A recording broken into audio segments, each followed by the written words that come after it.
are looking at education, they're looking at water, sanitation, they're looking at jobs, they're looking at social welfare.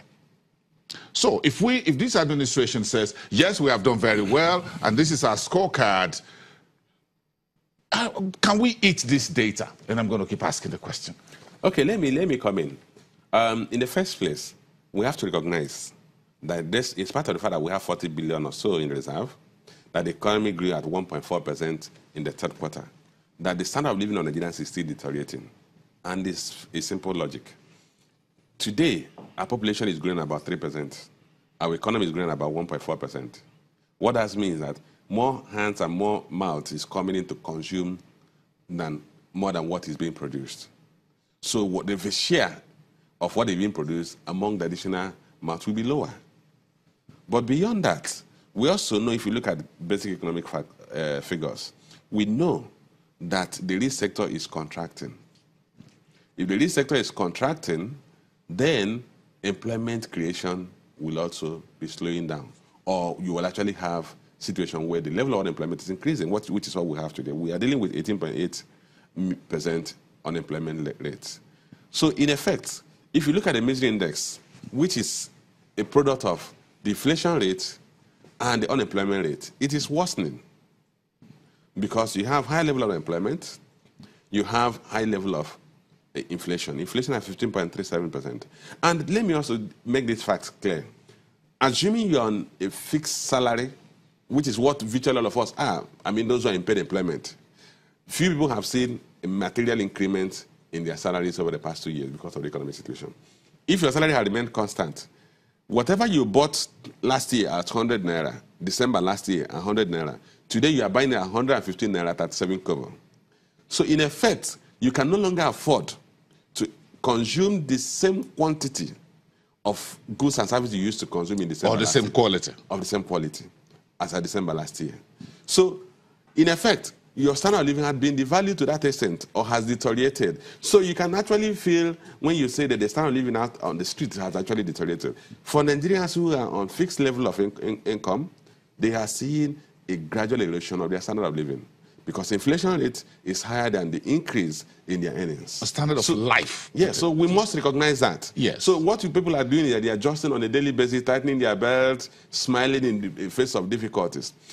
And again, you have to look at our social structure, family social structure. A single person who is on salary is taking care of maybe 4 or 5 persons. And additional people are coming into the labor market that are dependent on a few who are working. There's actually no effective social security net in the country. So the society, the country, the government does not feed the burden that there are several people who are unemployed. In other more civilized environments, when you're unemployed, the government bears the burden because they pay you a stipend. So they feel the pinch, and they have to take measures to make sure you get a job so that you can relieve them of that social burden. Now this banding headline economic data is not peculiar to the Buhari's administration. No, not at all. The Jonathan administration was blamed for the same. Even the Obasanjo's administration was also blamed that, yes, the economy was bubbling at the top for a few Nigerians, while the majority at the bottom of the pyramid remain in the water as far as poverty was concerned. So this is not peculiar to the Buhari's administration. So my question is, how do we get out of this bubble where the economy looks very rosy at the reception desk, but when you open the closet, you find majority of Nigerians, like you said, just struggling to make a living? It's very simple. We need to have an economic system, like I mentioned earlier, that will create jobs. Which economic system will create jobs?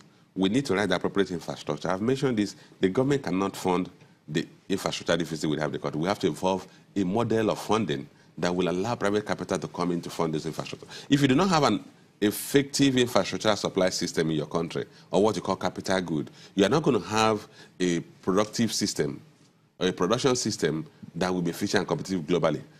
If we do not have a competitive production system, we will continue to depend on oil as our major source of foreign exchange earnings. So we need to grow the manufacturing sector. We need to grow the real estate sector. We need to grow the construction sector. We need to grow the trade sector. We need to grow even the communication sector. Several sectors of the good thing about our economy is that there's no mature economic sector. But the key thing is that we're not growing them at the rate we should grow them. We're not putting the right input that will stimulate growth in those sectors. And I want to bring the issue of agriculture. Today, we saw agriculture grow at 3.06% in the third quarter because there's a focus on agriculture to develop it. The government just announced, I heard it on radio this morning, that at the Federal Executive Council meeting of yesterday, they approved for additional expenditure for irrigation purposes. That is capital investment into agriculture. We need to do those irrigations to make it possible for you to have all-season, all-year farming in the country. That will improve the productivity of agriculture. Today, agriculture enjoys single-digit interest rate. Other sectors are borrowing at close to 30%. So the other sectors are suffering. The agriculture is growing because there is stimulus. There are efforts to grow that sector. We need to replicate that in other critical sectors of the economy that are capable of creating employment, that are capable of sustaining economic activities. Beyond growing the productive, the raw food and raw materials that were coming from agriculture, there should be issue of benefication, value chain improvement. Are we trapping the cocoa seeds to produce end products? The palm produce, are we trapping it to produce the final products? Several byproducts that can come from any of these sectors that will make Nigeria a manufacturing hub. That you can't have an economy with a large population and you focus on service only. We must have a manufacturing sector that is vibrant. I don't want us to end this conversation without looking at the political insecurity as part of it. Sometimes when we talk about whether it's headsmen or whatever, whether they're militias, whatever, local militias and all that, kidnapping across our bread basket and what have you, all the way from the northeast now heading down south, you think these are very serious economic consequences? Yes, absolutely. One is that when you have insecurity, it leads to displacement of labor force, which could lead to slow down in productive activities. Take, for instance, the issue of kidnapping, attacks by herdsmen in the North Central. I want to believe that that's displacing the farming population. So, and remember that that's the food corridor of the country. So you're going to see that manifest in the cost of food. Look at what has been happening in the northeast, where Boko Haram activities have displaced a lot of the farmers there. Virtually no economic activity is taking place in states like Borno State because nobody in his sane mind will go there and set up a manufacturing outfit or a large-scale farming.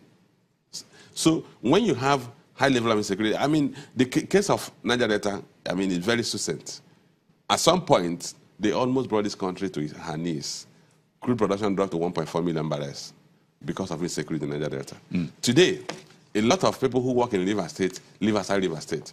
They fly with helicopter to the oil rigs, so the state government is deprived of the tax revenue because of heightened level of insecurity. No, that makes us understand what the mystery index looks like there. Let's leave there for today. We'll continue this some other day with you. Thank you very much for bringing some insights and perspectives into the former President Obasanjo's press statement and, of course, another statement released yesterday by the Nigerian government through the Minister of Information, Lai Mohammed. Let's come back after the break. We'll continue on this time on the market side of things.